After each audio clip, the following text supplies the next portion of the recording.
जैसा कि आज हम बात करने वाले हैं, जो हमारे पास सम्मिश्र संख्या होती है उसके इंट्रोडक्शन के बारे में, कि कोई भी सम्मिश्र संख्या होती है उसको कैसे परिभाषित किया जाता है। फिर बात करेंगे कोई भी हमें एग्जाम्पल दिया गया है उसमें रियल पार्ट और इमेजनरी पार्ट कैसे उसको डिफाइन करते हैं। तो सबसे पहले बात करें सम्मिश्र संख्या के बारे में कि सम्मिश्र संख्या किसे कहते हैं। तो उसको अगर डिफाइन करें तो उसको कुछ इस प्रकार डिफाइन करेंगे कि यदि कोई संख्या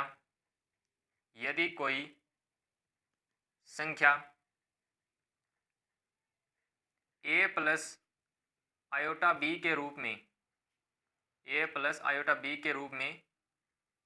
व्यक्त की जा सकती हो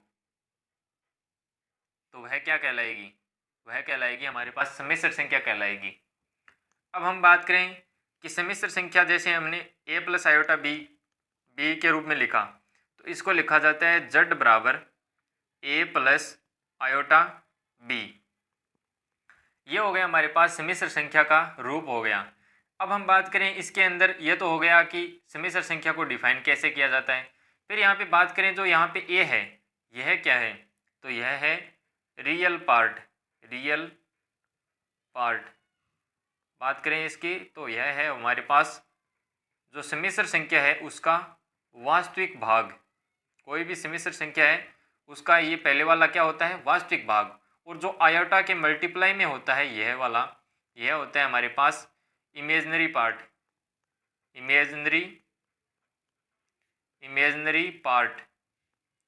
इमेजनरी पार्ट मतलब काल्पनिक भाग। यह हो गया हमारे पास काल्पनिक भाग।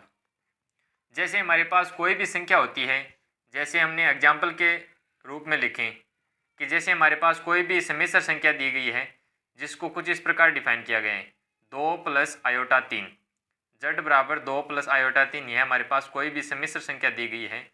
अब हमें पूछा जाए कि यहाँ पे वास्तविक भाग क्या है, तो यहाँ पे वास्तविक भाग तो है 2 और जो इमेजनरी भाग है वह है 3।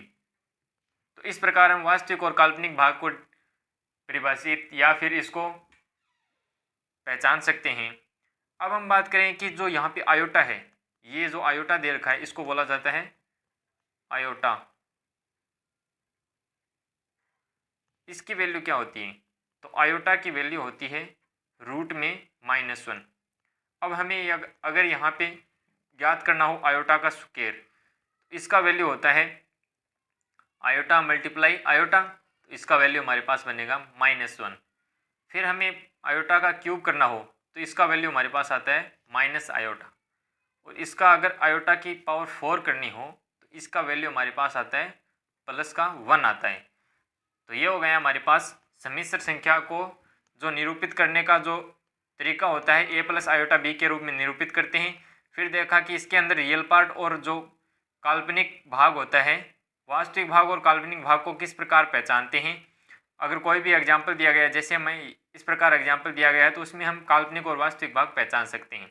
फिर देखा कि आयोटा की वैल्यू किस प्रकार डिफाइन होती है, ये इस प्रकार कुछ आयोटा की वैल्यू डिफाइन होती है। तो ये था हमारे पास जो सम्मिश्र संख्या होती है उसको डिफाइन करने का तरीका। अब हम बात करें जो हमारे पास सम्मिश्र संख्याओं का समुच्चय होता है उसको किससे दर्शाते हैं। तो सम्मिश्र संख्याओं का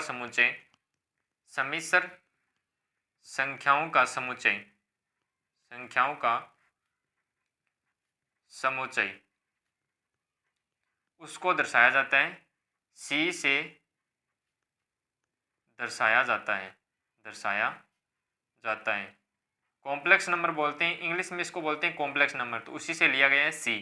तो ये हो गया हमारे पास सम्मिश्र संख्याओं के समुच्चय को दर्शाने का तरीका। तो ये था हमारे पास जो सम्मिश्र संख्याओं का जो इंट्रोडक्शन था कि किस प्रकार उसको डिफाइन किया जाता है। अगर वीडियो पसंद आई हो तो लाइक शेयर सब्सक्राइब करना ना भूलें। अगली वीडियो में मिलते हैं, तब तक के लिए जय हिंद, वंदे मातरम।